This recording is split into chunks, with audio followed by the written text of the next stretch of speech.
Bismillahirrahmanirrahim. Assalamualaikum warahmatullahi wabarakatuh.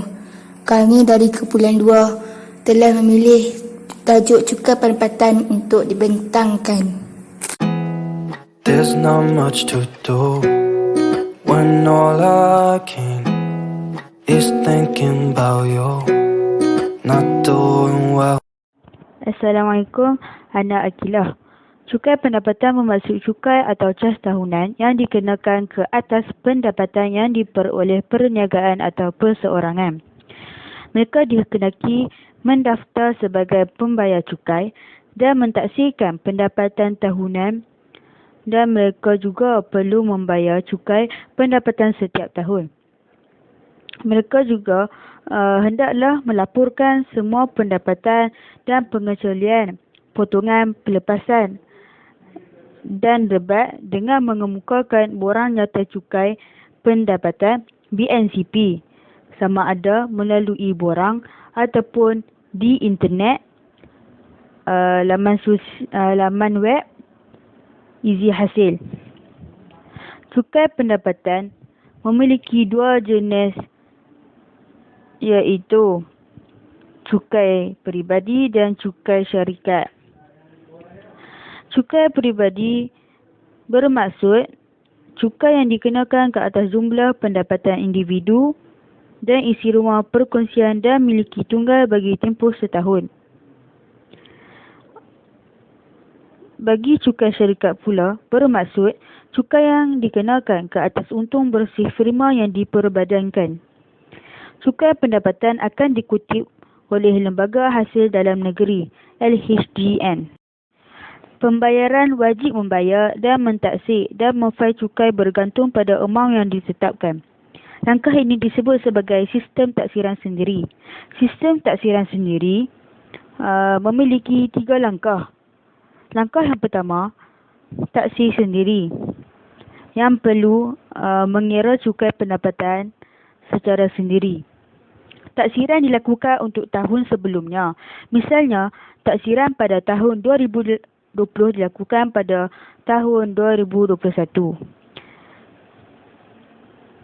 Tarikh penghantaran borang taksiran borang nyata cukai pendapatan bagi individu yang tidak berniaga perlulah menghantar borang BE, yang bermaksud borang individu penduduk tetap di Malaysia dan mempunyai pendapatan selain daripada perniagaan pada tarikh 30 April. Manakala bagi individu yang berniaga pula perlulah menghantar borang B, yang bermaksud borang individu dengan pendapatan perniagaan secara tunggal atau perkongsian pada tarikh 30 Jun. Bagi langkah yang kedua pula, simpan rekod semua dokumen seperti borang-borang atau resit-resit asal perlu disimpan selama 7 tahun dan perlu mengemukakan borang nyata cukai pendapatan ke Lembaga Hasil Dalam Negeri, dan untuk pembayaran baki cukai yang terkurang bayarannya, dan boleh menuntut bayaran yang terlebih bayarannya. Bagi langkah yang ketiga pula, bayar. Pembayaran dibuat secara bulanan kepada Lembaga Hasil Dalam Negeri melalui PCB, yang bermaksud potongan cukai bulanan. Bagi pembayar cukai yang mempunyai pendapatan penggajian perlu membayar secara bulanan, manakala bagi pembayar cukai yang mempunyai pendapatan perniagaan perlu membayar secara insurans. Ana Adibah. Kesalahan pengelakan cukai bagi Akta Cukai Pendapatan 1967. Kesalahan pertama, tidak memaklumkan layak dikenakan cukai. Kesalahan ini boleh didenda sebanyak RM200 hingga RM20,000 atau dipenjara tidak melebihi 6 bulan atau kedua-duanya. Kesalahan ini di bawah perundangan Akta 53 Seksyen 112/1. Kesalahan kedua, tidak melaporkan pendapatan sebenar di dalam BNCP. BNCP ialah borang nyata cukai pendapatan. Kesalahan ini boleh didenda sebanyak RM1,000 hingga RM10,000 atau penalti 200% atas cukai atau kurang lapor. Kesalahan ini di bawah perundangan Akta 53 Seksyen 113 Skrut 1 Skrut A. Kesalahan ketiga, memberikan maklumat tidak tepat mengenai tanggungan cukai sendiri atau orang lain. Kesalahan ini boleh didenda sebanyak RM1,000 hingga RM10,000 atau penalti 200% atas cukai atau kurang lapor.